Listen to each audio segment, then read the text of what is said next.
Il va armer la frappe. Ils sont magiques les Monégasques. J'ai un scoop pour vous. La frappe croisée magnifique. Réalisation pour l'AS Monaco. Ce soir, je vais dire tout haut ce que tout le monde pense tout bas.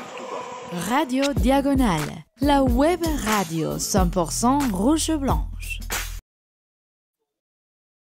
Salut tout le monde et bienvenue pour un Club Monégo totalement improvisé. Non, c'est pas vrai, on a quand même un peu bossé dessus. On va parler un petit peu de quelques sujets d'actualité. On va notamment essayer de parler un petit peu de ce début de saison d'une manière globale. Avec cet angle, Monaco est-il si bon On reviendra un petit peu pourquoi cette formulation, pas par une volonté de provoquer ou quoi que ce soit, mais simplement de rebondir aussi à des déclarations de Adi Hütter depuis 15 jours à ce propos. On va parler un petit peu, donc on va battre en brèche pas mal de sujets, que ce soit de la question de l'effectif, du jeu, des blessures récentes, et puis on va en profiter également pour faire un petit preview de Monaco-Marseille. On connaît quand même dans une semaine entre deux gros matchs, entre Nice et Marseille justement, donc voilà, on va un petit peu, c'est l'occasion aussi un petit peu de tous se réunir à l'occasion. Adrien, Patrice, Quentin, vous êtes là ce soir pour cette émission, donc bienvenue messieurs, bonsoir déjà. Salut bonsoir. À tous. Salut. Et pour donc ceux qui nous rejoignent sur Twitch, hein, parce qu'on est en live comme voilà. Comme tu le dis. Voilà, on s'est dit on fait un petit sujet qui va certainement intéresser des gens, donc c'est pour ça qu'on ne va pas les prévenir, on va juste les prévenir 5 minutes avant de commencer. Derrière les fagots, hop. Il y a au moins un tweet qui est parti ou pas? Oui, c'est ta RT j'espère. Bah justement, en train de me dire je vais le RT quand même. Bon, en tout cas, bienvenue à ceux qui sont sur le chat, Lorenzo, Peanuts, yes, des pseudos de qualité. Donc on va du coup se demander ce soir si Monaco est si bon que ça. On sait, la question qui sous-tend forcément, c'est est-ce qu'on ne s'est pas peut-être un petit peu emballé? Je pense que moi le premier peut-être. On a été assez optimiste si on revient sur nos pronostics d'émission de CM Prono. On a tous vu Monaco deuxième, si je ne dis pas de bêtises, en championnat. Non. Qui a vu sur Monaco champion? Moi, j'étais dans l'euphorie la plus totale, le tube de l'été. J'étais là. Bon, je voulais aussi aller un petit peu à l'encontre de tout ce que mes chers collègues pouvaient penser. Donc, j'ai visé même la première place. Me disant que bon, on n'a pas d'Europe à jouer, on démarre bien pour une fois. J'avais envie d'y croire en tout cas. Moi aussi, mais du coup j'étais prudent et j'ai peut-être bien fait du coup. Moi aussi j'ai mis troisième. Toi t'as mis troisième? Ouais. Ouais, mais toi t'es un pisse froid. Après bon, en Coupe de France, personne ne nous a vu gagner, je dis pas de bêtises. Mais bon, en tout cas, globalement, c'est vrai qu'avec le début de saison, il y avait peut-être un petit peu matière à s'emballer, surtout qu'on a quand même retrouvé du plaisir. Bon, ça, on en a déjà aussi parlé pendant les débriefs. Mais c'est vrai que depuis 2 matchs, on a perdu des points. On n'a pris qu'un seul point sur 6 en 2 matchs. Première défaite contre Nice et surtout 2 déclarations d'Hütter en conférence de presse après Lorient sur les buts encaissés et à la fin et au tout début. Il démontre qu'il y a des problèmes et qu'on n'est peut-être pas aussi bon que les gens le disent. Et après Nice, beaucoup pensent qu'on est une top équipe, mais nous ne sommes qu'une bonne équipe. On a encore beaucoup de travail à faire. Première question, le constat d'Hütter, je pense aujourd'hui, avec la situation du club, en tout cas le fait que le club ne soit plus leader, on peut dire que oui, effectivement, le constat d'Hütter est le bon aujourd'hui. Oui, ce qui était un petit peu hors du commun, c'est qu'un entraîneur fraîchement arrivé qui ne connaît pas la Ligue 1, le groupe qu'il a à disposition, il va découvrir tout ça en même temps. C'est d'avoir un départ canon comme celui qu'on a eu, avec les préceptes de jeu très vite appliqués et respectés, semble-t-il, par les joueurs. Il y a une certaine osmose, en fait, une bonne mayonnaise qui a bien pris. Et c'est vrai que ça dénote vachement, en fait, avec nos précédents débuts de saison. Et donc, on était en droit un petit peu de s'enflammer. Mais lui a totalement raison, dans le sens où, en fait, il est en apprentissage, tout comme le groupe, puisqu'il y a quand même pas mal de joueurs qui évoluent à Colle bien ton micro, Adrien. Oh, il T'entends y a pas pas très mal bien. de, il y a pas mal de joueurs qui sont C'est mieux. à des postes, on va dire, un peu nouveaux pour eux, une nouvelle organisation, plein de choses comme ça. Donc, c'est normal que tout cela prenne du temps. Voilà, j'espère que vous avez bien entendu l'intégralité de mon intervention, parce que la première partie était très bonne aussi. Ça aurait été dommage de s'en priver. Si d'ailleurs il y a des petits soucis de son, que les gens n'hésitent pas à nous le souligner dans le chat. Patrice, toi, ton avis justement sur ce début de saison globalement, est-ce que Monaco est une bonne équipe, ou est-ce que Monaco pour toi est une très bonne équipe? Pour moi, Monaco est une bonne équipe. Je suis pas forcément d'accord avec Hutter parce que pour l'instant, les points qu'on a perdus, on les a perdus tout seuls. J'ai pas encore vu une équipe qui nous fasse complètement déjouer, qui nous est vraiment supérieure. Même Nice, franchement, fait quand même un très bon match contre nous, mais nous offre quand même 2 pénaltys, donc vraiment largement de quoi les battre. Tous les autres points qu'on perd, c'est parce qu'on offre des pénaltys, parce qu'on sait pas tenir le match et qu'on encaisse des buts dans les dernières minutes. On rate des pénaltys contre Nice, donc voilà, pour l'instant je trouve quand même que si on arrive à régler un peu ces petites erreurs, on a quand même on a de très bons résultats et une bonne équipe. Est-ce qu'il Reste à voir aussi le fait qu'on n'a pas vu des gros matchs encore pour l'instant. C'est vrai que bon, à part un Lens malade et Nice, pas encore des grosses affiches. on va on va évoquer un petit peu les adversaires, mais justement, est-ce que ce sont ces petits détails, le fait qu'il y ait encore de la naïveté, des erreurs, tu parlais des pénaltys, un manque de concentration jusqu'au bout, qui font que justement Monaco n'est peut-être pas si bon. Quentin, je sais pas toi ce que t'en penses. Ouais, bah j'allais exactement dire ça en plus. C'est vrai que c'est ça en fait qui fait la différence entre une top équipe et une bonne équipe. C'est ces erreurs, ces moments où charnière en fait, où on doit pouvoir marquer, on doit pouvoir ne pas prendre de but ou en marquer un. Voilà. Ces moments aussi où on a le mental pour garder le score, ou alors on marque nos pénaltys tout simplement, hein. C'est bête, hein, mais il faut le marquer aussi, comme tu dis. Ça, c'est ça qui différencie aussi cette top équipe, cette très bonne équipe qui peut aller accrocher un podium, voire un titre à la fin de la saison. Et malheureusement, voilà, on voit qu'il y a eu ces petits écarts-là. Et ça, pour moi, ça change rien à la qualité de l'équipe en soi, qui n'a pas énormément bougé. Je trouve, on n'a pas vu on a vu un jeu constant, on va dire, un niveau constant depuis le début de la saison. Une montée en puissance, oui et non. Au final, ça a été très, très constant, comme je le dis.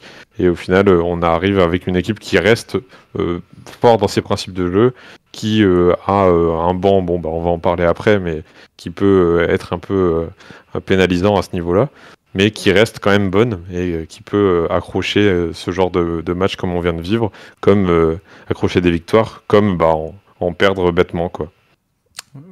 Moi, je trouve qu'on a surtout une équipe qui est un peu sûre de son jeu, qui est capable d'imposer le rythme et d'avoir des gros temps forts de manière répétée tout au long du match. Et c'est en ça aussi que ça change vraiment, je trouve. C'est que voilà, on a une certaine maîtrise, soit collective, tactique, ça se met en place. Mais voilà, je trouve qu'il y a vraiment une cohérence et il y a une cohésion, chose qui s'était totalement délitée au fil de la saison. Ouais. On va évoquer le jeu justement un petit peu plus tard. J'en profite pour lire un message d'ASM Quito 2 qui nous dit en fait Monaco est une bonne équipe sans plus, mais ce qui augmente entre guillemets notre ressenti, c'est que le reste de la Ligue 1 est mauvais.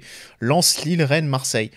Moi je dirais pas forcément sans plus, mais effectivement c'est vrai qu'il y a quand même aujourd'hui des adversités qui sont encore un peu en dessous. Rennes, c'est très vrai, je crois que ils ont une seule victoire pour 5 matchs nuls, si je dis pas de bêtises. Ils avancent pas beaucoup. Lille avance pas non plus beaucoup. Ils ont perdu là contre Reims. Marseille, on va en parler un petit peu plus tard. Et effectivement, nos adversaires jusqu'à présent qu'on a rencontrés, c'est pour l'instant Clermont, alors qui était très bon l'an dernier, en fin de saison dernière, et qui là n'y arrive absolument pas, qui est dernier. C'est Lens qui, pareil, n'y arrive absolument pas en championnat, qui peut-être s'est un petit peu relancé là, grâce à 100 points pris aussi à Séville en Ligue des Champions, avec une victoire derrière, ils enchaînent une victoire, leur première. Donc c'était pareil, une équipe qui avait... Contre Metz. Contre Metz, ouais. Difficile d'ailleurs, pas une victoire facile, au contraire. Mais bon, peut-être qu'ils ont un peu relancé la machine. Et on a joué après Strasbourg, qui est pas, alors, qui pour l'instant est 6ème, mais qui est pas non plus, qui a fait pas forte impression. Donc c'est vrai que jusqu'à présent, la question qu'on pouvait se poser, c'est l'adversité. Monaco a fait une véritable démonstration face à Lens, qu'on pouvait pas forcément attendre, mais on les a vraiment écrasés. Mais justement, Patrice, toi tu nuancerais notamment par rapport à Nice, c'était plutôt notre plus grosse adversité jusqu'à présent, c'était cette équipe-là. Toi, t'aurais envie de le nuancer justement, la qualité de Nice? Mais je trouve que c'est une très belle équipe Nice qui va poser de problème à beaucoup d'autres clubs. Par sa façon de défendre vraiment très bas sur son terrain, d'attirer le bloc vers eux pour pouvoir après jouer rapidement en transition. On a vu souvent leur passe rapide entre Dante et Mofi là pour essayer de nous prendre par derrière et casser des lignes. C'est une équipe qui va être très chiante et qui, à mon avis, a une possibilité de faire une belle saison. Mais n'empêche qu'on a réussi à se créer quand même les occasions pour avoir ces pénaltys et pour pouvoir gagner. Derrière, ils n'ont pas eu non plus tant de grosses occasions que ça, finalement, pour nous montrer qu'ils nous sont supérieurs. Je trouve qu'ils nous ont bouffé clairement sur le terrain sur une bonne partie de la première mi-temps. Sur le reste, c'est plutôt assez équitable, je trouve.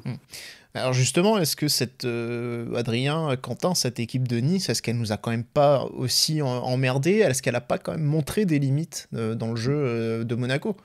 Parce que, Pat parlait des deux pénaltys, mais si on enlève nos pénaltys, nous, on n'a pas grand-chose non plus en réalité. Même c'est son style, attention, ce que je veux dire, c'est qu'elle nous a contrarié cette équipe parce qu'elle est faite pour ça, justement. Oui. Elle a un système de jeu qui fait qu'elle va être très chiante parce qu'en phase défensive, elle met comme un autobus, elle a vraiment 2 lignes qui sont très très basses, qui nous empêchent de jouer et de nous créer des occasions.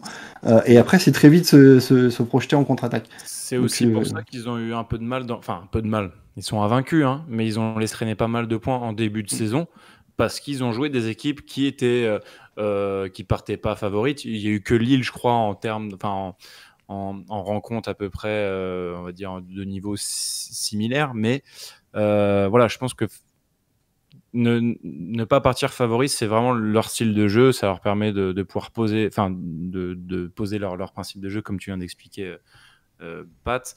Voilà, c'est un match de Niçois où ils ont vraiment fermé le jeu. Enfin, on pouvait s'y attendre. La défense, c'est là où ils sont le plus forts. C'est les bases de l'année dernière. Voilà, après, moi, ce qui est pourtant pas forcément l'idée première de Farioli, en fait. On attendait un jeu plus spectaculaire, plus offensif, et en fin de compte, là, pour l'instant, c'est surtout une équipe très chiante à manœuvrer. Ouais, ils ont quand même marqué 3 buts au parc, mais il y a quand même aussi eu pas mal de réussites avec des tirs contrés de Mofi. Enfin bon, voilà, on va pas revenir là-dessus. Ils viennent quand même d'enchaîner Paris et Monaco, 2 déplacements, qui plus est, où ils prennent 6 sur 6. Donc, bon, c'est clair que voilà, faut quand même dire bravo à Nice, et ça coïncide assez avec notre plus mauvaise performance de la saison, où tu l'as dit, Damien, t'enlèves ces 2 pénaltys, on n'a vraiment pas grand-chose à se mettre sous la dent, si ce n'est une frappe cadrée de Minamino vers la 75e, je crois, dans le dernier quart d'heure. Il y a vraiment rien. Donc, je suis d'accord, mais eux non plus, tu vois. Et puis, normalement, on a 2 pénaltys, on les met, on n'en parle plus aujourd'hui, quoi. Alors, on n'en parle pas maintenant, quoi. C'est ce que je disais durant le débrief, c'est juste si on mène au score 1-0, j'aurais aimé voir en fait ce qu'aurait proposé Nice et quel scénario on aurait pu avoir. On aurait eu un match peut-être un peu plus ouvert, ça nous aurait permis aussi, nous, de peut-être de plus facilement se projeter vers l'avant, puisqu'il y aurait de l'espace.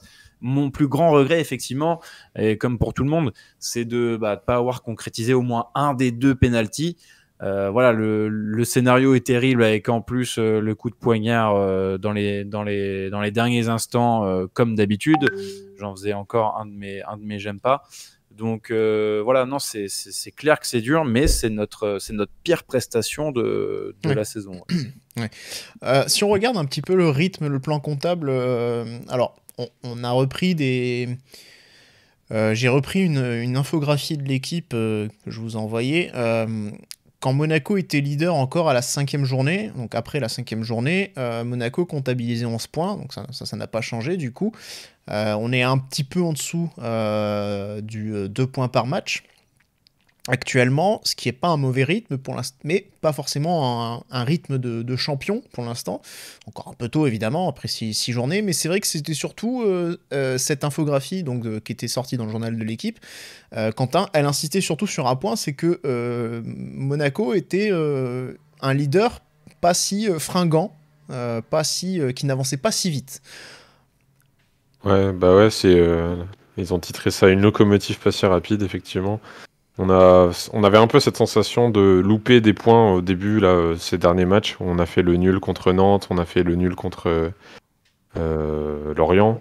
Et donc, du coup, on était un peu chanceux d'être encore leader. Et c'est vrai qu'on pouvait se dire que ça va, on avait pris beaucoup de points au début et qu'on était bien.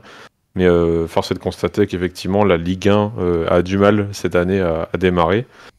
Disons que les gros sont un peu moins gros, que les petits prennent des points, qu'on a un Brest leader. Voilà, puis donc la journée d'avant, effectivement, on était à 11 points et c'était le plus faible taux de points d'un leader de Ligue 1 après 5 journées. Depuis l'ère des 3 points, hein, donc ça fait 30 ans que c'est là. Donc il y a à peu près voilà, il y a un peu l'idée que depuis 2000 j'avais vu quoi, depuis 2014-2015 pardon. Moi ça arrivait que 5 fois, voilà. 5 fois ou 6 fois, ouais. Donc effectivement, il y avait pas trop c'est pas le genre de saison qui arrive au début de saison, on va dire. Il y a toujours un leader un peu plus haut, un Paris, un champion d'automne en titre, quoi. Mais non, mais voilà, c'est vrai qu'on avait un peu cette sensation et ça se confirme par rapport au point, effectivement.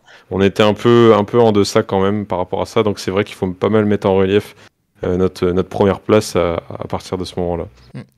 Patrice, le classement actuel de Monaco, c'est donc la 4e place. Pourtant, selon le modèle d'Opta, que je pense que tu as eu l'occasion de voir, Monaco devrait être un petit peu plus haut actuellement. Mais ce que j'ai pas vu, c'est comment ils font. C'est quoi leur modèle d'Opta? C'est par rapport au match qu'on a déjà joué Les XG en fait. Les XG, c'est ça? D'accord. Justement, j'ai pas vu le détail. Bah oui, comme j'ai dit, on rate des pénaltys, donc forcément c'est des XG qui sont tellement hauts que le match de Nice on doit le gagner, et le match de Nantes aussi on doit le gagner, parce qu'ils ont 3 tirs, ils mettent 3 buts, et nous on en a 27. Donc c'est très facile de récupérer les points qu'on a perdus.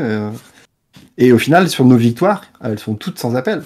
Il n'y en a aucune où ça s'est joué à pas grand chose, et du coup on peut dire on aurait pu perdre des points là. Non, elles sont sans appel.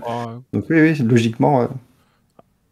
Clermont, quand même, en ouverture, on est un peu... Il leur en file 4 quand même, hein. C'est pas... Ouais, mais on est pas loin. C'est vrai que le match est moins maîtrisé que Strasbourg ou Lens, c'est clair. Après, celui-là, je l'ai pas vu, donc peut-être que je parle un peu... Après, moi, justement, j'ai les stats là au niveau XG. Enfin, moi, j'ai un autre modèle, et effectivement, alors nous, il nous met premier, mais bon, ça change pas grand-chose. T'as le modèle FuseDup. L'idée, non, c'est Understat.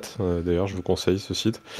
Du coup, là, pour le coup, on est première attaque en vrai et première attaque en XG aussi. On surperforme un peu nos goals. Bah, effectivement, on est bien dans l'attaque. On fait assez de tirs. Et puis bon, il y a quelques tirs qui font un peu plus mouche. Je pense à celui de Minamino qui était assez loin, des têtes sur corner, etc. Par contre, en défense, bah, on doit en prendre que 5,8, un truc comme ça. Et on en prend 8 en vrai. Donc c'est assez énorme par rapport à... Enfin, en termes de... L'écart est pas énorme en soi, mais relativement, on va dire, sur 8 buts, c'est vraiment pas mal, quoi. En si peu de matchs, il est énorme, l'écart. Et voilà, ouais, c'est ça. Et donc en gros... En XG, tu dois pas avoir aussi gros écart sur cette stat-là, on va souvent se dire que c'est le gardien le fautif. Alors c'est vrai, mais d'un autre côté, bon, il y a des fois, il faut voir un peu aussi comment ils étaient, enfin, dans quelle situation ils sont mis. Mais bon, on peut pas s'empêcher de se dire que notre gardien a quand même du mal sur les duels, sur les arrêts qu'il faut faire, parce qu'il en a pas énormément à faire. Et ouais, on a quand même pas énormément d'expected goal concédés, entre guillemets, par rapport à l'ère Clément. On en a beaucoup moins, même 2 fois moins. Mais il faut croire que les tirs font mouche. Et c'est pas Nubel qui est au cage, donc voilà, on se demande... le gardien préféré de Rome. Justement, tu as parlé de Philippe Clément, c'était aussi l'occasion de faire un petit peu une petite comparaison entre les deux. Aujourd'hui, je pense que, en tout cas sur le début de saison, à mon avis, on est unanime, on est tous contents d'avoir fait ce changement, d'avoir Hutter sur le banc et plus Philippe Clément, ne serait-ce que pour le jeu qu'on voit et le plaisir qu'on peut retrouver. Je pense que ça, c'est quand même une grosse différence par rapport à la saison dernière. Pour les cheveux aussi. Ouais, il y a une identité. Enfin, on arrive à lire au moins quelque chose. Il y a une certaine clarté. Voilà, c'est vrai que c'est plaisant. C'est ce que j'avançais tout à l'heure, que tactiquement, ça a l'air un peu plus rodé. Il y a une cohésion. Voilà, ça a l'air d'être compris par les joueurs. Et nous, en tout cas, on prend du plaisir. Chose qui n'est pas souvent arrivée. Ouais, sur le passage de Clément. Il y a DataFoot qui avait fait une vidéo sur des entraîneurs, enfin sur les clubs qui ont changé d'entraîneur, enfin certains clubs qui ont changé d'entraîneur à l'intersaison, et pour vérifier si c'était mieux avant, après. Donc c'était une bonne vidéo, elle était sympa à voir. Et on a quand même pas mal de stats comparatives entre la moyenne, du coup, les matchs, la moyenne des matchs avec Clément et la moyenne des matchs avec Hutter. Alors évidemment, le panel pour le match d'Hutter, il est forcément très court, hein, seulement 5 matchs, donc il y a beaucoup moins. Mais ce qui m'a un petit peu surpris, c'est qu'on voit une équipe, en tout cas l'impression visuelle, est pas forcément constatée dans les chiffres. Je pense notamment aux récupérations dans les 30 mètres adverses, où on est à 5,2 en moyenne par match avec Clément et 4,8 avec Hutter, où le pourcentage d'intensité du contre-pressing estimé à 49% avec Clément et 48,4% avec Hutter. C'est des différences qui sont pas énormes. Pareil, la hauteur moyenne des actions défensives, elle est 1 mètre plus haut pour Hutter que pour Clément. C'est pareil, c'est pas des différences qui sont très significatives.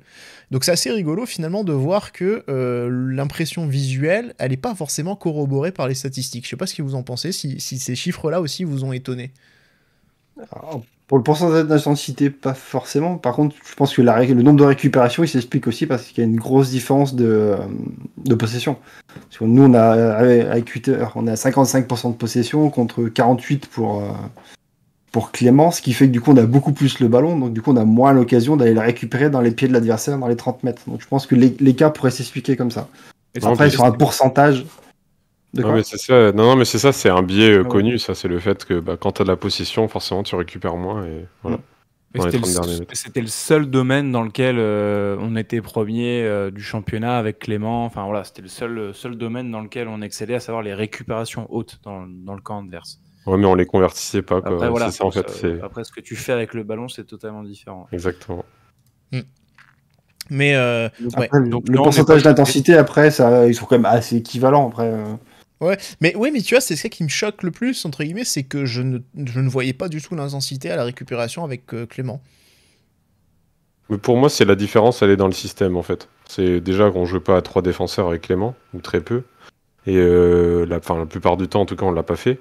Et je pense que le fait d'avoir plus de joueurs déjà dans la densité, enfin qu'il y ait plus de densité de joueurs dans le haut du terrain, amène aussi à avoir cette impression de jeu total, quoi. Vraiment d'être partout et de suivre les actions, de presser aussi. Même si ça se ressent pas dans les statistiques, on voit très bien qu'en vrai, on arrive à se créer plus d'occasions à ce niveau-là. Et le fait qu'on ait le ballon aussi, ça permet à la défense de rester, enfin, même s'ils sont à 3 justement, de rester à la même hauteur.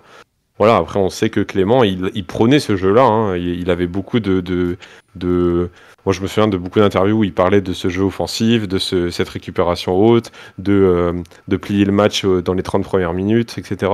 Alors là c'est moins le cas pour Hutter, c'est plus des moments, on va dire, dans le match.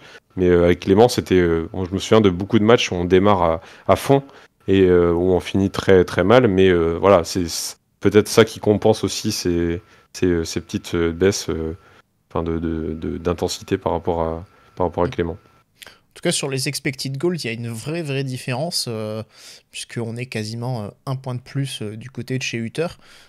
Et les expected goals concédés, pareil, on est quasiment à moitié moins du côté de chez Hutter que chez Clément. Donc là, pour le coup, en termes d'efficacité, offensive et défensive, on est clairement passé un niveau au-dessus cette année avec Adi Hutter plutôt qu'avec Philippe Clément, ce qui tend quand même à montrer que c'était aussi que c'était un bon choix, en tout cas dans la méthodologie, dans les idées de jeu d'Hutter, que c'était quelque chose qui fonctionne beaucoup mieux que ce que voulait faire Philippe Clément, qui moi, à mon goût, me paraissait toujours un petit peu limité, mais bon. On va pas forcément... Pour une fois, on peut vraiment dire que ça vient du coach, parce qu'au niveau des joueurs, il n'y a pas de changement quand même, pour l'instant. Alors après, comme disait Quentin, il y a un changement de système qui a aussi... Ouais, mais bon, ça, Clément est capable de le faire aussi. Ouais, bah justement, c'est peut-être là où on pourrait en discuter, parce que je trouve que... Enfin, tu vois, là où je trouve que Hutter arrive avec une idée précise, avec un 3-4-2-1, il dit, voilà, c'est ça que je veux mettre en place. Il met les joueurs à leur bonne place. Tandis que Philippe Clément, il a beaucoup plus de mal. Quand il a un peu joué aussi à 3, avec une défense à 3, on sentait que c'était presque un peu par défaut, que c'était pas forcément un système de prédilection. Pour se rassurer défensivement, parce qu'on commençait à en encaisser vraiment pas mal. Ouais. Voilà, et alors qu'au final, en fin de compte, là où ça fonctionnait le mieux avec lui, c'était avec un 4-2-3-1 ou la première année avec le 4-1-4-1. Avec un Folland qui redescendait assez bas, derrière l'attaquant aussi. Donc j'ai l'impression que la défense à 3, par exemple, lui, il était beaucoup moins... c'était peut-être plus parce qu'il pouvait le faire avec les défenseurs centraux que vraiment un choix, quelque chose qui lui plaisait plus. En tout cas, je pense pas qu'il le maîtrise aussi bien que Hutter. Après, maintenant, il faut voir ce qu'est capable de proposer Hutter. Est-ce qu'il a un plan B? Parce que, par exemple, contre Nice, à un moment, s'est posé la question de dire, bon, qu'est-ce que propose le coach? Qu'est-ce qu'on change? Et il a fait ces changements tardivement. Et il y a, voilà, le visage de l'équipe n'a jamais été modifié par quoi que ce soit. En fait, il a plus été spectateur, je trouve, contre Nice, qu'acteur. Voilà, pour juste reparler de ce match-là et du fait que tactiquement, il a pas trouvé de solution, ou il a pas essayé en tout cas de changer quelque chose. Ouais, on sent que s'il y a un plan qui se déroule bien, comme il faut, ça va, mais s'il y a un petit grain de sable, peut-être que ça... Voilà, il y a au moins on peut lui reconnaître d'avoir une idée directrice, d'avoir vraiment une cohérence dans un plan au départ d'une rencontre, mais c'est vrai que si derrière le plan est un peu mis à mal, peut-être qu'il y a peut-être plus de difficultés à reprendre la main sur le match. On verra. Justement, je pense les prochaines adversités, que ce soit Marseille, parce que Marseille ne viendra pas pour enfiler les perles, pour trier les lentilles. Ils vont venir avec certaines intentions, surtout avec nouveau coach, on en reparlera, mais ça donnera aussi une idée de ce qu'on est capable de faire dans la réaction si une équipe, une forte équipe, peut nous contrarier. Il y a plusieurs matchs qui vont arriver qui ne seront pas simples pour la suite, et donc ça donnera aussi l'occasion de voir ce qu'on est vraiment capable de faire, tant au niveau du terrain, des joueurs, qu'au niveau du banc et de l'entraîneur, de voir ce qu'il est capable de proposer.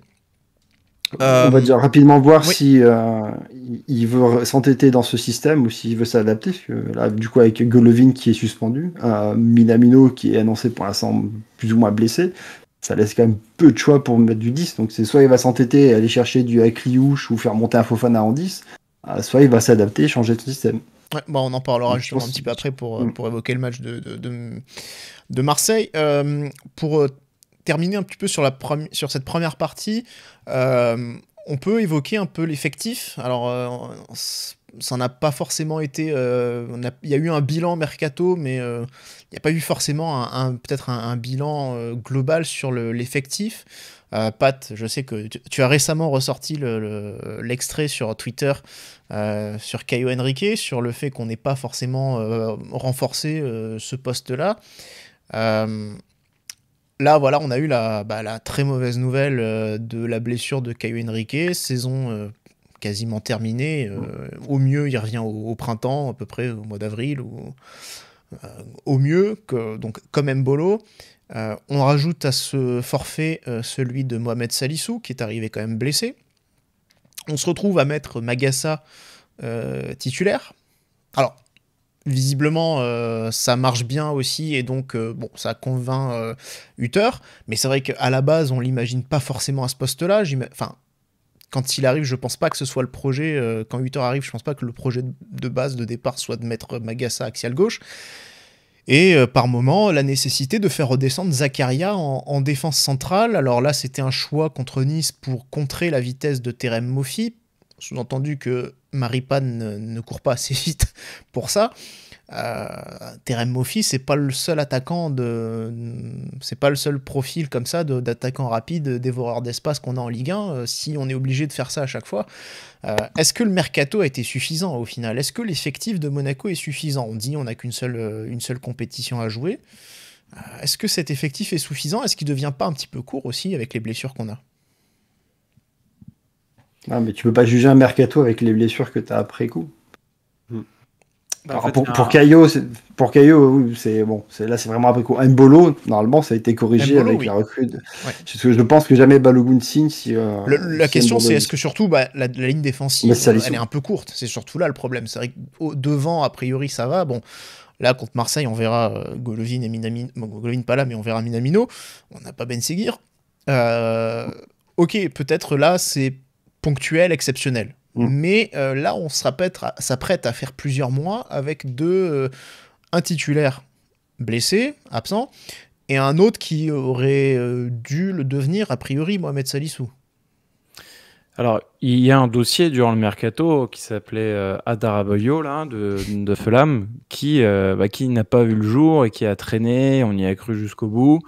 Bien que Salissou soit arrivé, le club n'était pas du tout fermé à l'arrivée du coup d'un autre défenseur central. Bon, ça a échoué.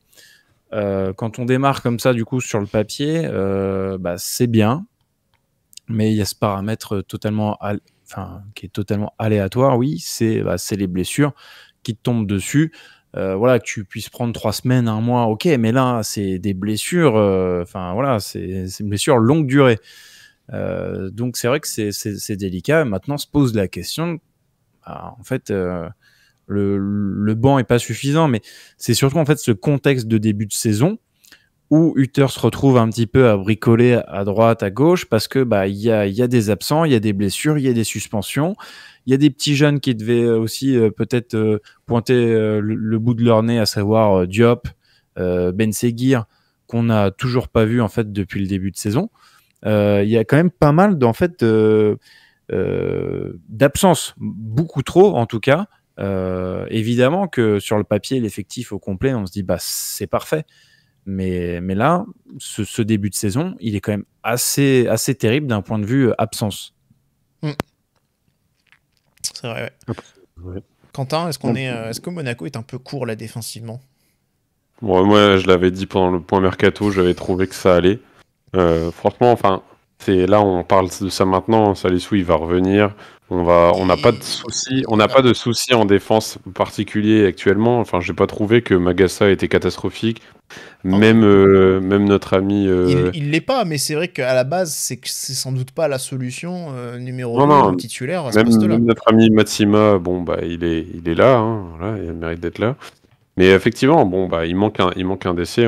Effectivement, on l'avait vu, on le savait. On savait qu'ils voulaient le recruter. Effectivement, ils n'ont pas fait le forceps aussi pour le recruter absolument. Il va arriver peut-être cet hiver, peut-être l'été prochain, on verra. Mais dans tous les cas, on a l'effectif pour faire tourner 3 décès. Il n'y a pas de souci. Pour moi, ce qui me dérangeait plus, du coup, c'est rebondissant par rapport à ce qu'il a dit. À ce qu'a dit Patrice, c'est les latéraux. Est-ce qu'on avait assez de joueurs qui pouvaient jouer piston à ce niveau-là et qui pouvaient derrière dépanner? Oui, on en a. Mais par contre, on avait Caio, on savait que c'était notre plan A, on savait qu'il ne se blessait pas tant que ça. Et on a 2. Maintenant, on se retrouve avec des croisés, en espérant qu'on n'ait pas d'autres blessures. Je ne sais pas si c'est la prépa qui en est pour quelque chose ou pas. Hein. Ça se trouve, il y aurait eu pas pour les croisés, ouais. Et voilà, pas pour les croisés. Voilà. Mais bon, il y a des blessures. Là, je sais pas ce qu'il a Minamino, mais c'est pareil. Peut-être que c'est aussi un manque de forme et le fait qu'il reprenne à jouer des matchs comme ça. Je sais pas. Franchement, il peut avoir plein de raisons. Le fait est que je trouve, notre effectif était bien sur le papier, même toujours en défense en fait. Et pour moi, ce qui manque, c'est les latéraux, c'est ce qu'on va voir comme blessure dans les prochains mois, prochaines semaines. On va dire il manquait quelque chose. Non, c'est juste que on pouvait pas l'anticiper plus que ça. Et effectivement, bah là, on va avoir si on a un blessé en défense centrale, si on a un Zakaria qui se pète, si on a je sais pas, un Maripane, etc., bah ouais, on va dire, bah c'est n'importe quoi, on n'a pas assez, on va prendre un jeune du centre encore, et voilà. Et bon, je ne nous le souhaite pas, hein, mais on peut faire cette analyse à chaque fois qu'il y a un blessé, malheureusement. Et Donc voilà. c'est difficile de construire un effectif, sachant que tu n'as qu'un match à jouer par semaine, que tu as des matchs qui ont sauté. Ouais, c'est un parti pris. On sait très bien que les coachs aiment, notamment Hutter le disait, travailler aussi avec un groupe réduit. Donc, ouais, pour moi, c'est logique. C'est pas non plus une erreur de recrutement, si ce n'est voilà, peut-être le poste pour le piston gauche. Mais bon, voilà, ouais, c'est une saison. On n'a qu'un match par semaine. Est-ce que c'est vraiment une faute de ne pas avoir recruté un piston gauche, sachant que pour le coup, la Ah, doublure, on peut elle déjà était dire, déjà oui. connue. Enfin, c'était Jacobs, quoi. Il n'y avait pas de On lézard à ce essayait niveau-là, quoi. Oui, à partir du moment où il quittait pas le club, voilà, c'est sûr qu'on était bloqué. Mais même à droite, enfin, je veux dire, j'aime bien Diatta, hein, mais enfin, si c'est lui notre solution, si Vanderson se pète, bah ouais, ça va nous embêter. Comme Jacobs aujourd'hui, ça nous embête. Comme si on met, je sais pas, moi, si on met un Matazo à la place d'un de nos milieux de terrain, bah ouais, ça nous embête, effectivement. Mais bon, c'est nos remplaçants et au bout d'un moment, on peut pas se permettre d'avoir un titulaire sur le banc. Et encore moins, là, en revenant pour la défense centrale, un central, on va pas le faire rentrer à la 60e. Hein. Donc clairement, ce sont des joueurs qui seront là en attendant leur place, en attendant que quelqu'un se pète. Et en plus, si on joue toutes les semaines, bah, ça arrivera pas forcément. Donc ouais, c'est ça qui est compliqué aussi à gérer, quoi. Mais comme quoi, en jouant qu'une fois par semaine, on s'est jamais autant pété qu'en jouant une fois par semaine. Alors que depuis 2 ans, on enchaînait les tours préliminaires avec des mois d'août dantesques, avec 3 matchs tous les 8 jours. Là. On n'en pouvait plus, et là, un match par semaine, et bim, tout le monde, c'est l'hécatombe. Est-ce que pour vous, l'effectif tel qu'il est actuellement peut permettre justement en prenant en compte les longues blessures, est-ce que cet effectif aujourd'hui il est suffisant pour continuer d'espérer la Ligue des Champions, le podium parce que bon, on va parler d'Ismaël Jacobs aussi, mais c'est vrai que c'est quand même loin d'être une valeur sûre. Il faudra trouver une solution, parce que sinon, il y aura la canne. Donc, En plus, il sera absent à un moment donné, donc il faudra forcément avoir une doublure, à voir ce que le centre peut nous fournir à ce moment-là. Aujourd'hui, ou une recrue au mercato. Oui, Cartillier. Voilà, tu en avais parlé Qui sur Twitter. Qui a déjà intégré de toute façon l'équipe pro. Ouais, effectivement, il a joué 2 matchs en préparation contre l'Union Saint-Gilloise et contre le Cercle Bruges. Donc, pour l'instant, c'est la solution naturelle, on va dire, pour devenir la nouvelle doublure de Jacobs, qui va donc être le titulaire. Hutter l'a confirmé en conférence de presse aujourd'hui, en disant que voilà, c'est quelqu'un qui attendait sa chance. Et c'est vrai, finalement, que Jacobs, c'est un joueur déjà que Lorenzo adore, mais qui n'a jamais vraiment eu la chance d'enchaîner depuis qu'il est arrivé à Monaco. S'il enchaînait les coups dans les bars, mais Ouais. tu parles de ça, du foot. Enchaîner des titularisations ou des matchs? Il joue quasiment tous les matchs. Hein. Bah oui, mais Sous quand Clément. tu joues 5 minutes, c'est pas terrible, quoi. Ouais, il joue plus que 5 minutes sous Clément. Hein. Avec C'est Clément, partie quand même, des joueurs qui rentrent très tôt sur le Ouais, match, mais hein. si tu... Oui, mais en si... milieu ouais, gauche, mais après, si tu regardes... Voilà, déjà, en plus, milieu gauche, plus En souvent ouais. en remplacement de Golovin que de Caillot. Mais c'est surtout que, oui, il y a très peu de titularisations. L'an dernier, je crois qu'il y a 12 titularisations sur 41 apparitions, ce qui est très très faible. Et là, il n'y a aucune titularisation cette année. Il y a 15 minutes de temps de jeu, parce que on récupère finalement un joueur qui est en manque de rythme total, en plus. 15 minutes sur 6 matchs, c'est extrêmement faible. Oui, Ouais, c'est faible. sur un titulaire, quoi. Parce que ça résume le joueur quand même. Techniquement, c'est faible. Il n'y a que la dimension athlétique qui est à mettre en avant chez ce joueur. Et ce qu'aimait Clément d'ailleurs. Mais enfin. Alors il a des qualités de contre-attaquant. Maintenant, c'est vrai que sur la qualité technique, avec le ballon, on va perdre beaucoup par rapport à Kevin Riquet. Alors, il y a le passif, Quentin l'évoquait sous la forme de blague, mais je pense que, bon, clairement, il a aussi une occasion d'essayer de se racheter un petit peu, parce que, très clairement, je pense que c'est un épisode qui est mal passé l'an dernier. Mais voilà. Là où je m'inquiète un petit peu, c'est qu'aussi, il y a quand même, si on regarde bien les 2 derniers matchs, le but de Lorient, bah, c'est lui qui perd le ballon, qui fait faute, qui rend le ballon à l'orienté. Le but niçois, c'est lui qui rend le ballon niçois. Voilà. Alors, ça veut pas dire que derrière, on peut pas mieux défendre, mais les 2 derniers buts encaissés, il est impliqué dedans. Par des Tout ça pertes de sur balles. 16 minutes disputées. Sur pas beaucoup de temps de jeu, ouais, ça... Donc ça, ouais, ça s'accumule et c'est un problème aussi, quoi. En tout cas, il y a vraiment matière à essayer de se rattraper, quoi. Ça va être peut-être un Minamino bis, hein, un joueur recruté, école allemande, tout ça, recruté par Kovac. Enfin, c'était Kovac, je crois, au moment où il était recruté. C'était l'idée de jeu pareil, piston, etc., à son poste, dans un style, je pense qu'il connaît en tout cas. Donc bon, je me dis que ça pourrait bien se passer. En vrai, j'ai pas de souci avec ce joueur. Il est pas mauvais. En plus, il est international, etc. Et nous, c'est un peu, voilà, c'est juste qu'on le connaît, quoi. Donc on a raison d'avoir des réserves, je pense. Après, je sais pas ce que vous cartillez, si c'est un genre de Serrano dans l'homme. On va pas partir là-dessus. Pour vraiment que Jacob soit vraiment catastrophique, pour que tu lances un jeune du centre comme ça. Ah non, mais tu parlais de la CAN. Moi, je sais pas quand c'est la CAN. Là, Il y a la CAN. Ah oui. Justement, ça, c'est un autre aspect qui est assez problématique. Alors, est-ce que du coup, Monaco, en sachant que Jacobs a de grandes chances de partir à la CAN avec le Sénégal, donc on parle c'est le 11 janvier, je crois, si je dis pas de bêtises, donc autant dire qu'à la reprise, a priori, il sera pas là. Il y a Coupe de France et 3 matchs de Ligue 1, je crois, durant cette période, en gros. Ouais, je crois que ça reprend un petit peu plus tard, là, non, cette année, avec le championnat, ça reprend genre le 13. Vers le 20 janvier. Ouais, voilà. Ouais. Et du coup, autant dire que bon, il sera pas là pour la reprise. Donc, Monaco, si Monaco veut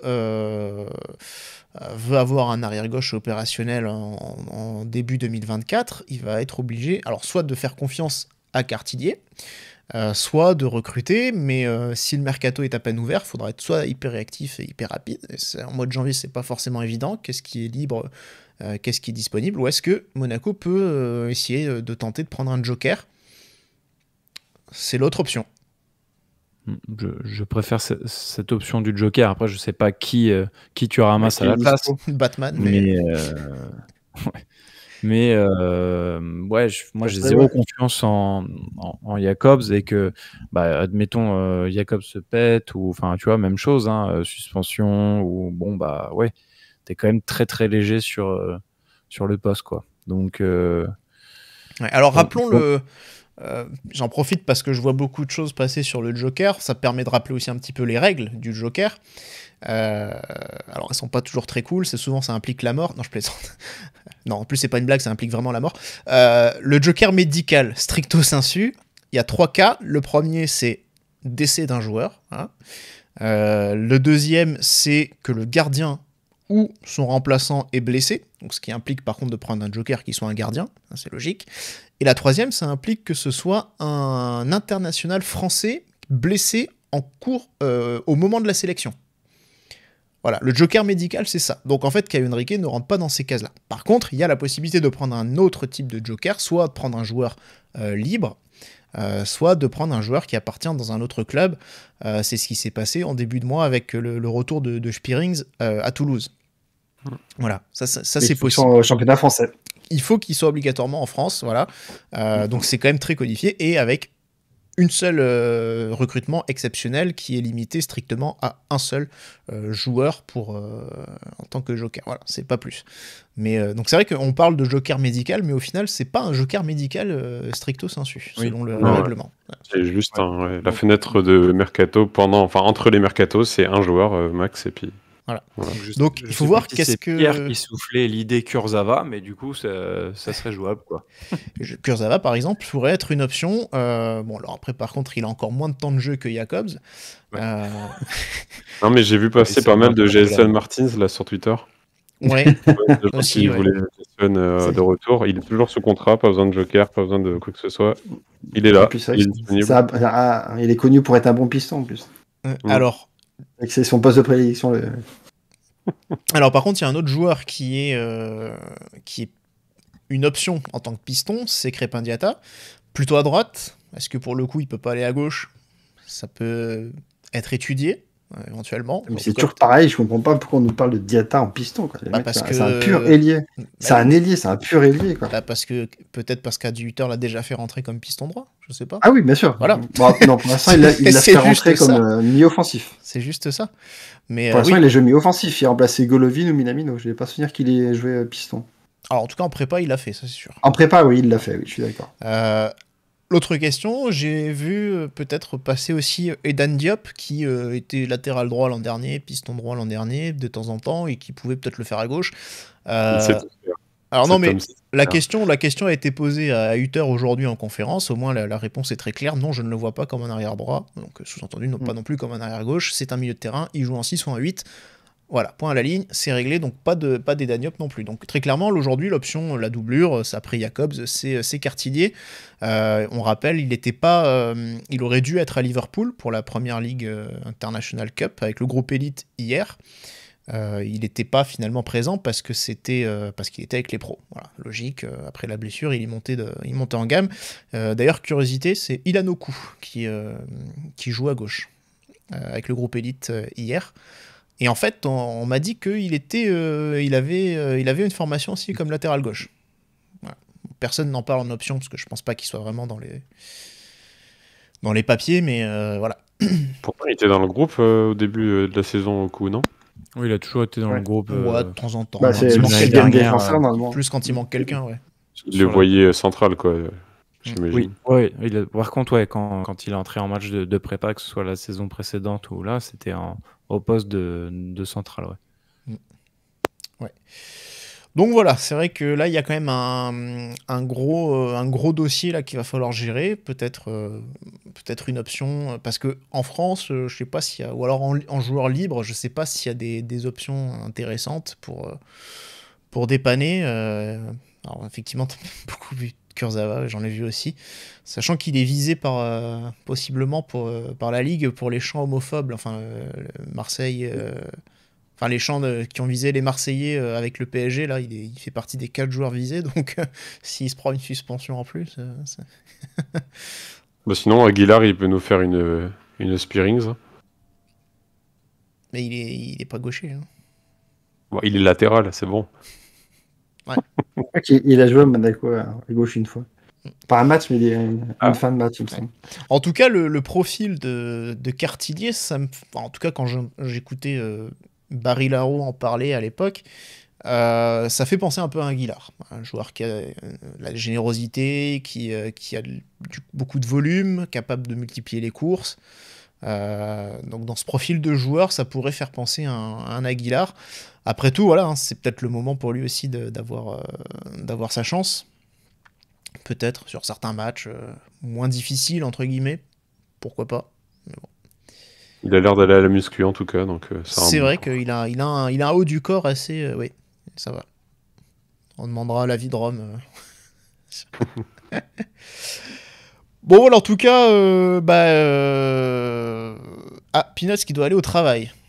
À 22h35. Courage. Bon courage.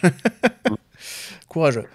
Voilà ce qu'on pouvait dire un petit peu sur le début de saison. Donc, globalement, un bon début de saison. On est quand même plutôt content, mais c'est vrai que c'est maintenant, j'ai envie de dire, que les choses sérieuses vont vraiment commencer, je pense. On va commencer à savoir... Québec, d'accord. Oui, 16h35. Voilà. Plus compréhensible. On va voir ce que Monaco est capable de faire et peut espérer pour cette saison. On va enchaîner avec notre deuxième partie. On va faire un petit peu la preview aussi de Monaco-Marseille. Forcément un gros choc, très attendu. Après Nice, volonté de se racheter, mais avec en plus un Marseille en crise. Alors, la question a un petit peu été déjà abordée, Patrice, mais avec un probable changement de système pour la première fois de la saison, et possiblement 2 attaquants. C'était ce qu'avait dit Hutter à la fin du match contre Nice. Peut-être que le temps est venu pour moi de faire jouer les deux attaquants en même temps, Balogun et Ben Yedder. Voilà. Ce changement-là, il apparaît très probable aujourd'hui, avec les absences. Bah là oui. Surtout si en plus Minamino commence à avoir des douleurs et qu'il n'est pas capable de jouer ce week-end, ça commence à faire vraiment très peu de monde pour jouer au poste des deux numéro 10. Donc forcément il est obligé de s'adapter et de trouver des solutions. Hein. Donc s'il veut rester toujours dans son petit groupe serré avec à peu près toujours les mêmes titulaires, ça paraît logique qu'ils mettent ensemble Ben Yedder et Balogun. Ouais, c'est le moment ou jamais. Hein. Golovin suspendu, on partirait quand même sur le papier, c'est quand même vachement alléchant. Enfin, de dire les deux ensemble, Balogun, Ben Yedder, pour moi en plus ça me paraît assez complémentaire. Enfin, moi en tout cas, je trouverais dommage de se priver en tout cas d'une telle association. Voilà, je suis excité, j'ai envie de les voir ensemble, quoi. Sachant que Ben Yedder peut jouer quasiment ce poste de 10.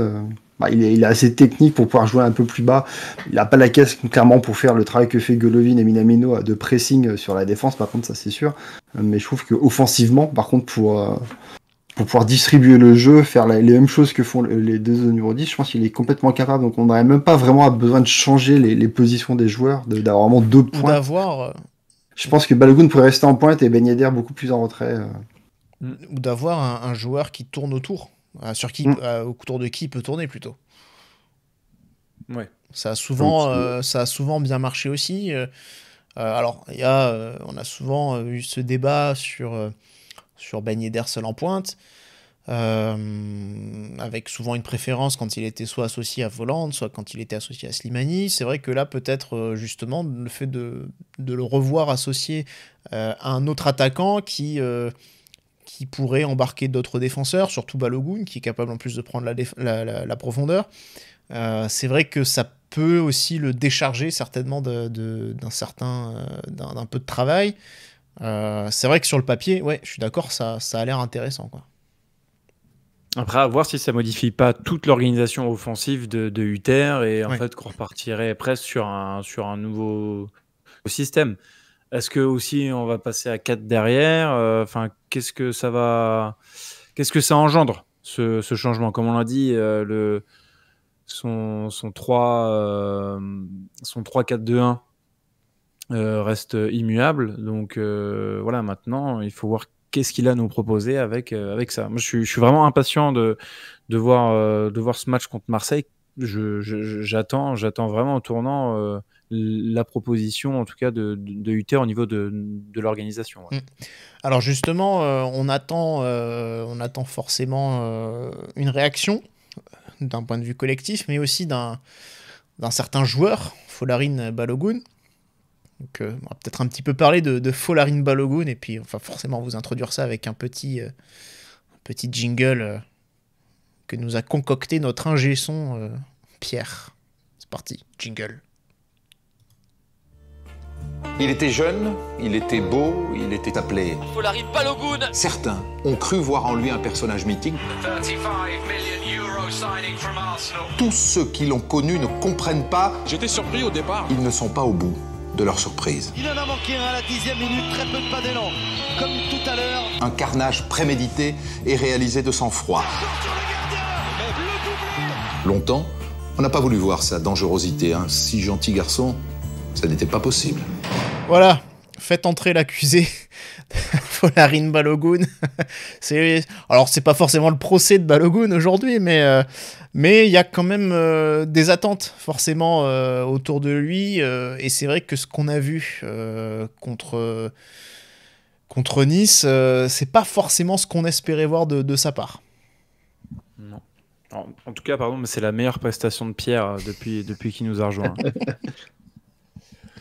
Moi, je démarre sur Balogun. Oui, effectivement, même au point de vue du comport sur le match, voilà, ça laisse vraiment à désirer. D'un point de vue technique, l'exercice du penalty, est pas trop maîtrisé. C'est Patrice qui nous disait d'ailleurs qu'il n'y a que contre Nice rate ses pénaux, parce qu'avec Reims l'année dernière, il en tire 8, il en convertit 7, et le seul échec, c'est contre Nice. Bon, bah là, enfin, c'est bis repetita, et ce qui me gêne le plus, c'est que tu tires exactement de la même façon. Alors, j'ai fait le débrief, j'en ai assez parlé, donc si Patrice ou Quentin veut reprendre et parler de Ouais, bah moi, juste mon ressenti, c'est que à partir du moment où tu loupes un penalty par un penalty par match, là il aurait loupé 2 penalties sur 2 matchs différents. Bah, j'aurais dit ouais, il y a un problème. Ce serait 2 goals différents, 2 contextes différents, 2 ambiances différentes. Là, bah ouais, il part du principe qu'il a loupé son premier péno, il veut tirer au même endroit, et puis voilà, il se dit pas que le goal va faire le même arrêt. Bon, bah voilà, quand t'es pas en confiance et que tu loupes un premier penalty, moi j'ai toujours été partisan du fait de pas refaire tirer le mec qui vient de louper son penalty, non seulement pour une question de mental, et aussi parce que le gardien a déjà eu l'analyse, on va dire, il sait qui tire les pénaltys dans l'équipe adverse a priori. Bon là, peut-être qu'il s'y attendait pas forcément, parce qu'on a eu un peu la surprise de Balogun titulaire, mais à partir du moment où tu loupes ton premier pénalty, tu dois faire tirer à quelqu'un d'autre, peu importe qui c'est. Moi, franchement, on a eu la stat là, il y a eu 4 pénaltys ratés, les 4 derniers pénaltys tirés hors Ben Yedder ont été ratés. Bon, bah voilà, tu fais tirer n'importe qui, mais bon, tu peux te dire aussi que tu dois faire tirer Balogun pour la confiance, parce que c'est notre neuf, parce que il doit marquer, parce que machin. Bon, bah tant pis, il rate. Ça m'a très saoulé sur le coup aussi, hein, mais bon, je veux dire, on va pas lui en vouloir à ce point-là non plus. On sait très bien que c'était l'histoire d'un match et que ça se répétera pas, j'espère. Le premier, bon, c'est une erreur, ça peut arriver, quoi. Non, mais le deuxième, autant qu'il le retire, pourquoi pas, mais là, le retirer de la même manière, là, par contre, c'est une vraie faute. Là, c'est une vraie faute, c'est pas une simple erreur. Et moi, c'est ce qui m'a un peu gêné. Alors, je suis un militant de Balogun. Enfin, en tout cas, je pense que ça doit être un titulaire chez nous.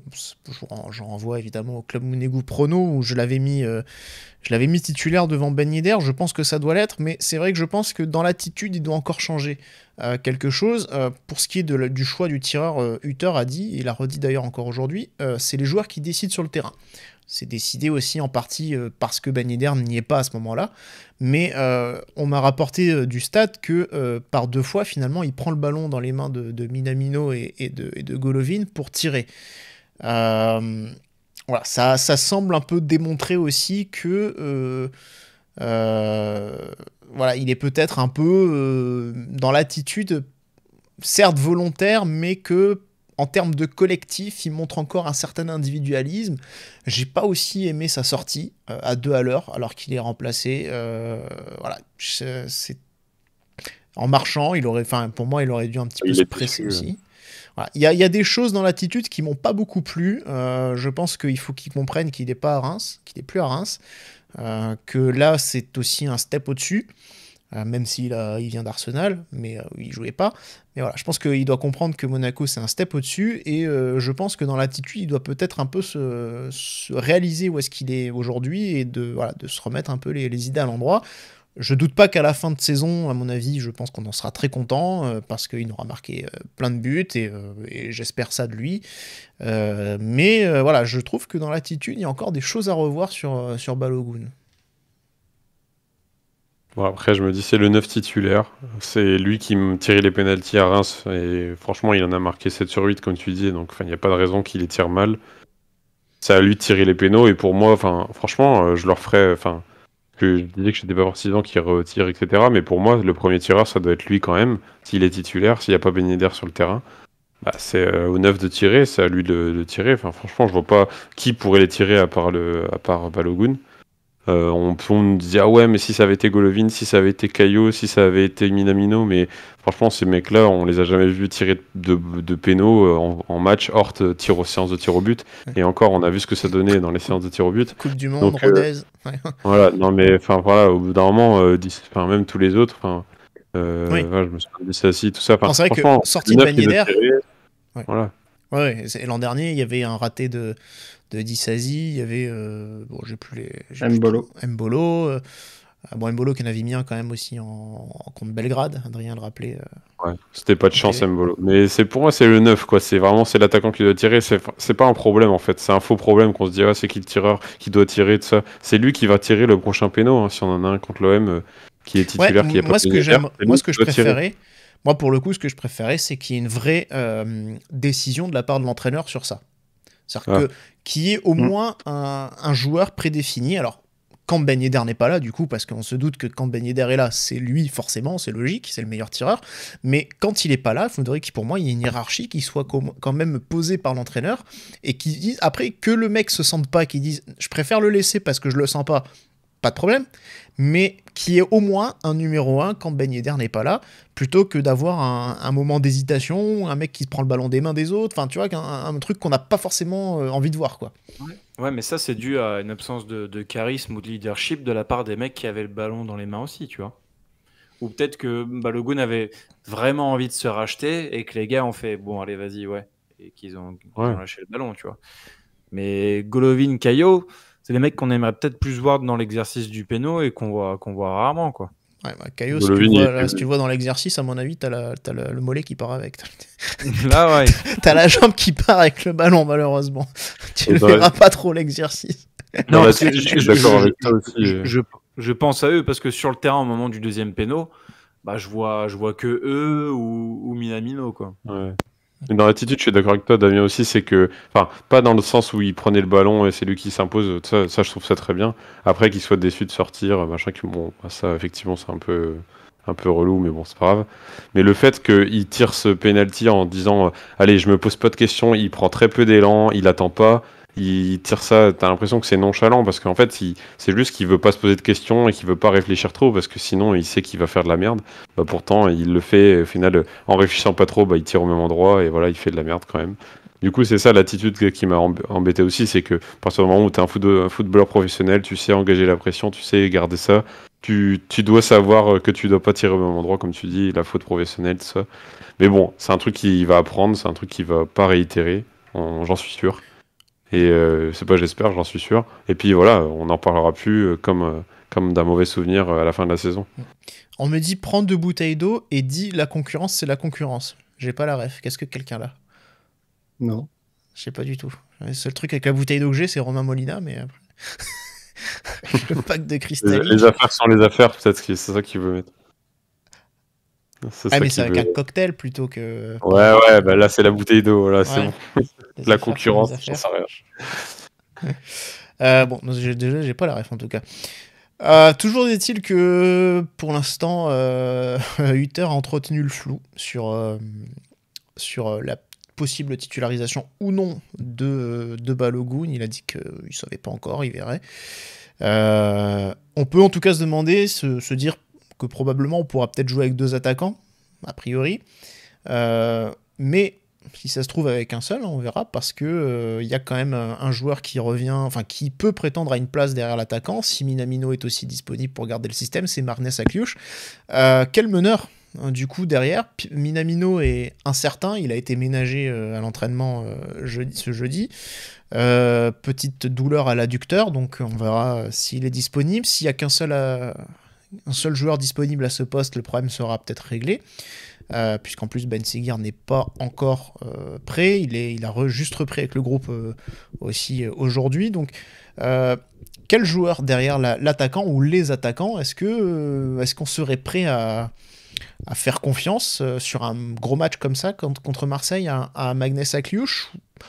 L'autre option que j'ai vu passer avec peut-être un Fofana positionné plus haut depuis le début de la saison. Oula.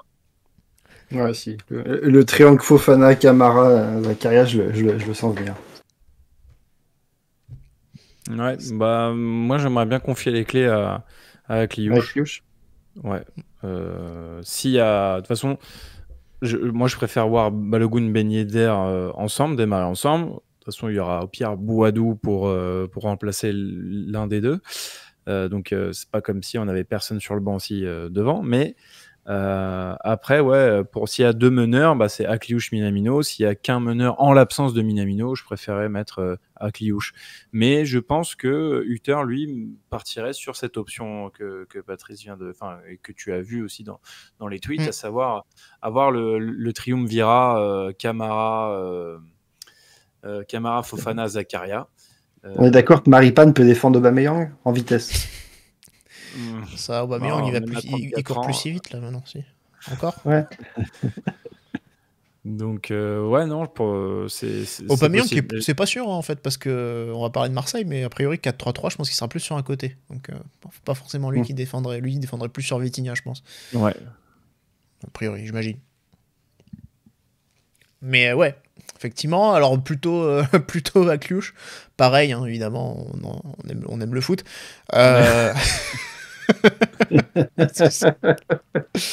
Mais non, mais c'est vrai que bon, ce qui est intéressant quand même, c'est de voir aussi le positionnement très haut de Fofana depuis le début de la saison. Alors, Hutter l'a dit, par rapport aux équipes qu'on affronte, quand on a des blocs bas, justement, c'est vrai que c'est plus cohérent d'avoir peut-être potentiellement un 10 supplémentaire, un deuxième 10, que d'avoir 2-6 à la place. Donc en ça, la réflexion, elle n'est pas inintéressante, mais c'est vrai que pour le coup, on n'aurait pas vraiment la même facilité, je pense, face à Marseille que contre des équipes comme Strasbourg. Donc c'est vrai que potentiellement l'idée de mettre Fofana qui soit capable à la fois de faire les efforts offensivement et de revenir défensivement, c'est une option qui est assez crédible en réalité. Après, le double effet qui se coule, c'est qu'on n'a plus que Matazo derrière, franchement, sur le banc. Et puis en défense centrale, du coup, on n'a plus Zakaria. On a Matsima. On a Matsima. Mais il y a Diop qui reviendrait potentiellement sur ce week-end. Peut-être. Mais dans le même sens, il y a Akliouche enfin, dans l'autre sens, pardon. Il y a Akliouche qui démarre. Pareil, en fait, t'as quoi sur le banc au cas où t'es mené et que lui fait un match pas bon?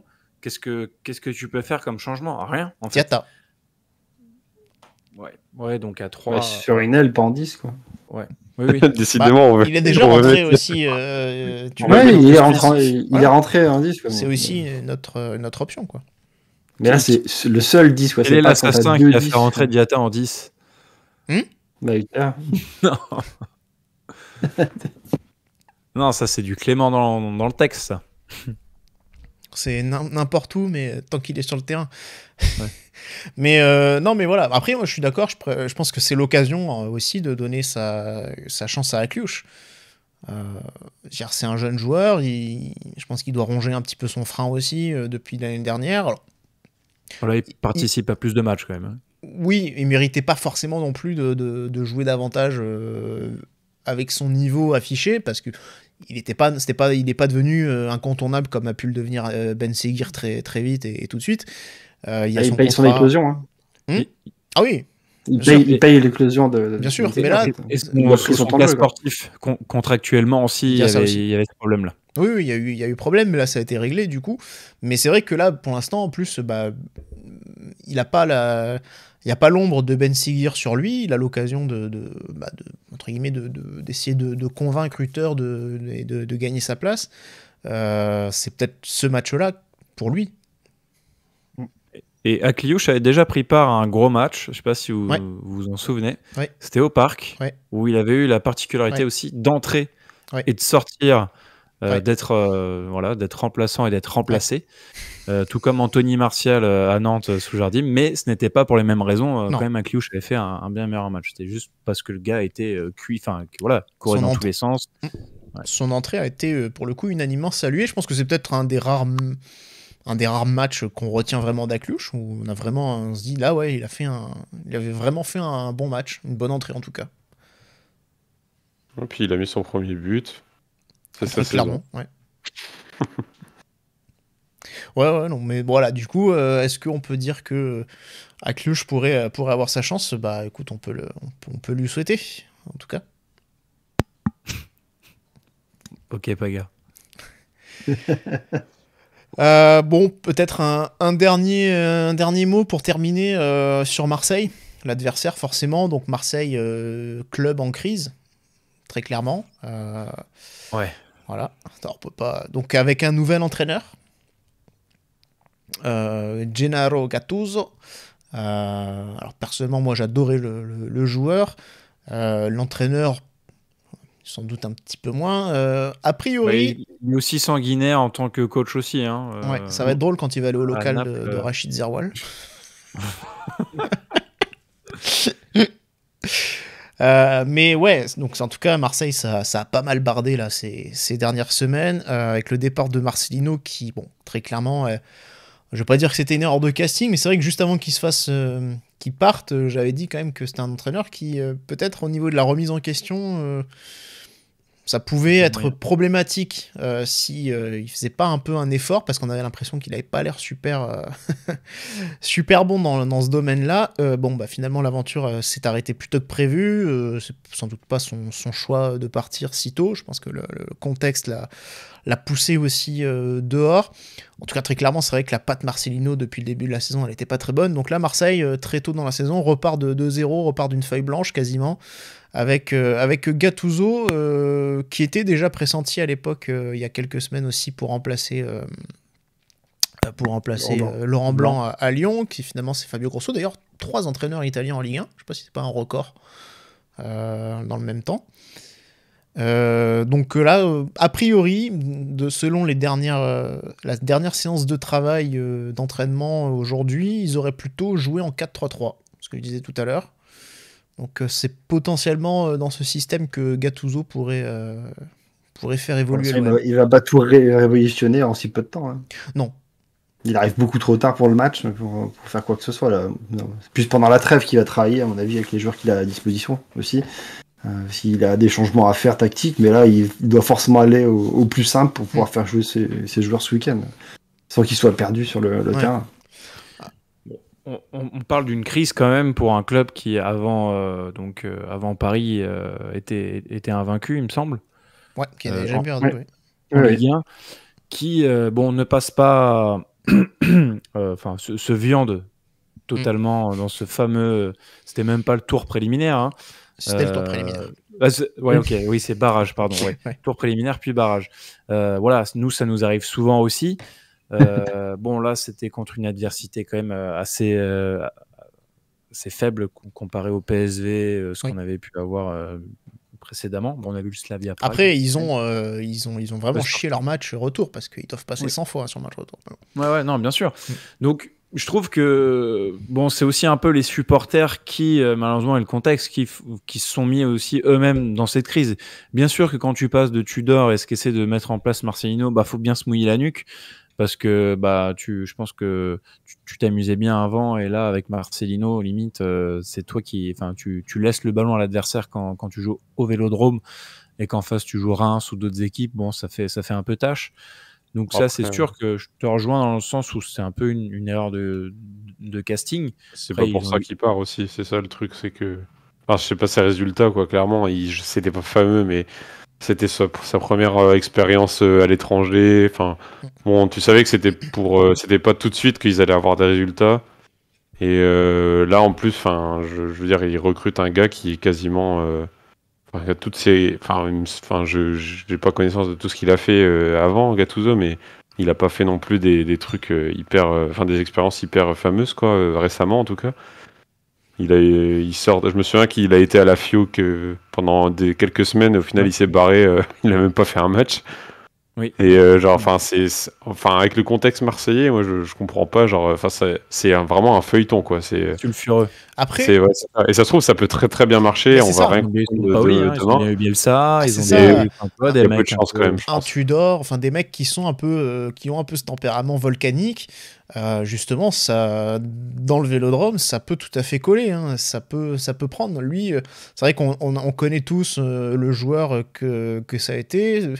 Cet état d'esprit guerrier aussi qu'il a toujours animé en tant que joueur, s'il arrive à le transmettre à ses joueurs, déjà sur les premiers matchs, avant qu'il y ait vraiment des choses tactiquement qui puissent se mettre en place, ça va aussi beaucoup jouer sur ça, sur cette notion d'électrochoc, et c'est vrai que peut-être qu'il a capacité de pouvoir justement essayer de tirer un peu l'équipe, son groupe vers le haut sur les premiers temps avec ça, avec cette fibre-là, et ça peut peut-être... Est-ce que c'est le meilleur moment pour prendre Marseille, du coup? Finalement, j'en suis pas sûr, quoi. Le meilleur moment, c'était peut-être quand on avait le binôme Papin et Abardonado, ou moi je disais le meilleur moment, c'est quand... C'était surtout Abardonado que Papin. Ouais. Après, c'est chez nous, là, demain. Demain. Enfin, chez demain, nous, ouais. Hein, doucement, pas au quand même. Vélodrome.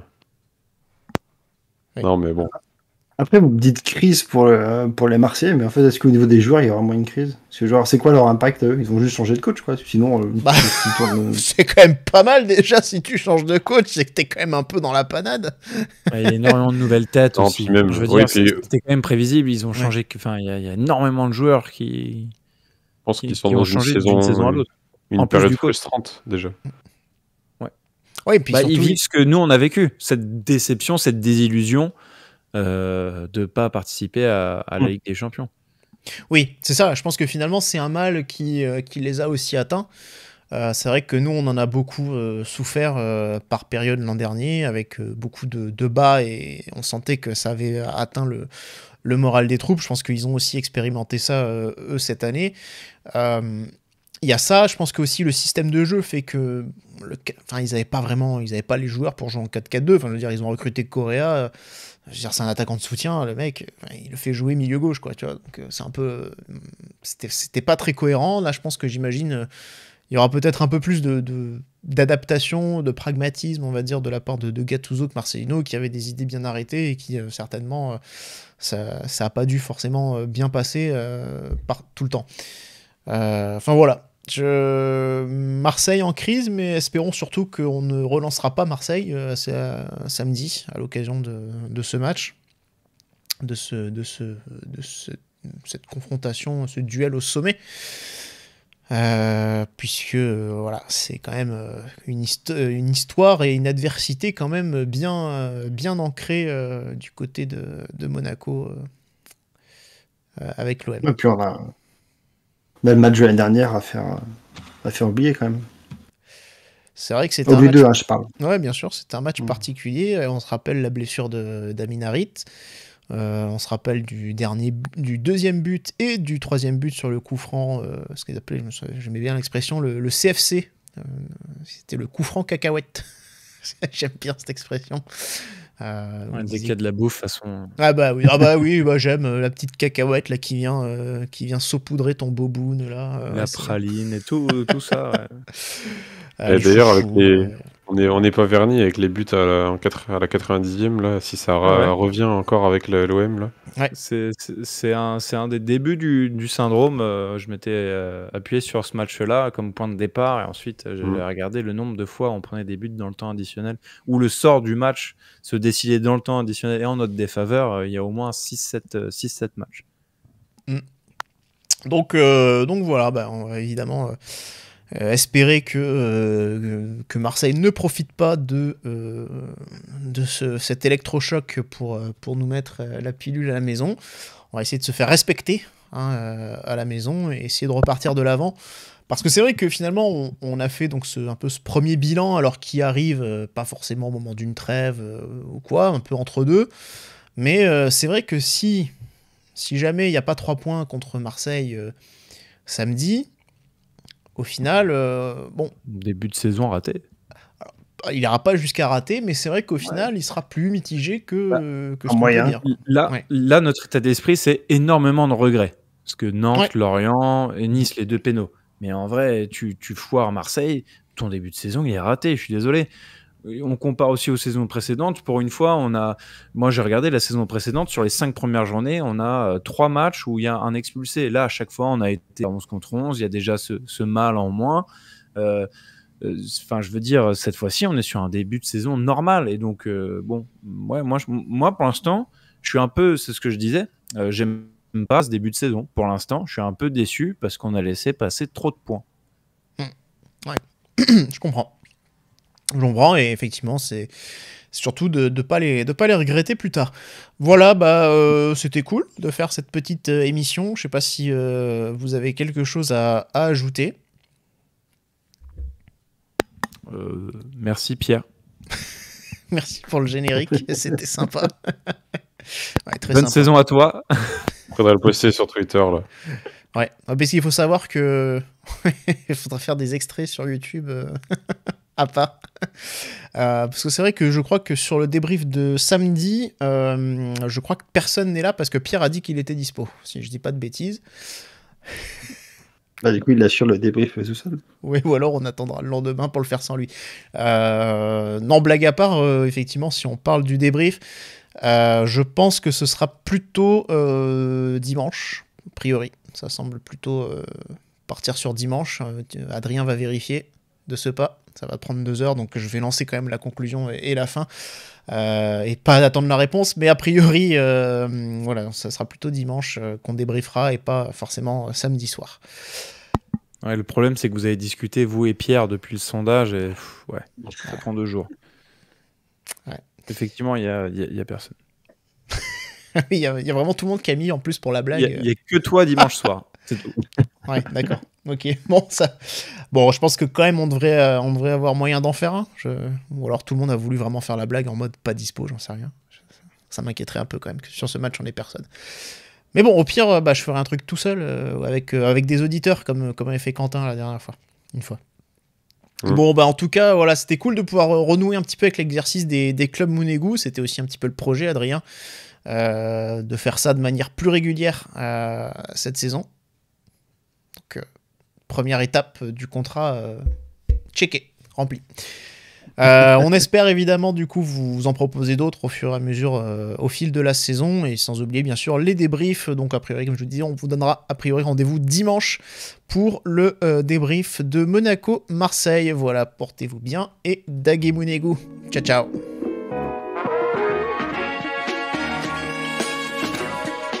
Et bisous.